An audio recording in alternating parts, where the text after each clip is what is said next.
नमस्कार मु वीणा दीदी। यही छोटी समय रे आपनक पिलामाने शिक्षा रे नियमित भाव में जड़ित हेबा उद्देश्य रे आपनक स्मार्टफोन को सप्ताह को 2 रु 3 थर सकाळे व्हाट्सएप माध्यम रे वीडियो आधारित पाठ पठा जीव। आपण दयाकरी पिलांगा पाखरे बसी एही वीडियो गुडी को देखाइबे। वीडियो मध्य रे थिया प्रश्न गुडी को पचारी उत्तर देबारे पिलांको सहयोग करिबे। पिलामाने आशा आज आमे तुम साहित्य कुसुम बहिर प्रथम विषय रे थिबा जातीय ध्वजा आम उड़ई फरफर कविता को आवृत्ति करिबा। एही कवितार कवि होउचंदी पंडित उपेंद्र त्रिपाठी। विदेशी शासन रे अधीन थिला देश सेकाळे भोगुथिलु केते जे आमे क्लेश। स्वाधीन आजे आमे काहाकु नाही डर जातीय ध्वजा आम उड़ई फरफर। जातीय ध्वजा आम उड़ई फरफर।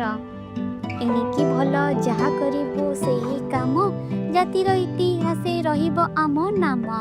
कर्तव्य पथ धरी होइबो अग्रसर जातीय ध्वजा आम उड़ई फरफर। जातीय ध्वजा आम उड़ई फरफर। भोकिला होई आउ रहिबे नाही केही रखिबो जातीय टेक निजकु बळी देई। स्वदेश जेबा व्रत करिबो जीवनर जातीय ध्वजा आम उड़ई फरफर। जातीय ध्वजा आम उड़ई फरफर। अछुआ नुहे केही सबे भाई आम सभिंक हित पाई करिबो आमे काम। समस्ते आपनार जणे के नुहे पर जातीय ध्वजा आम उड़ई फरफर। जातीय ध्वजा आम उड़ई फरफर।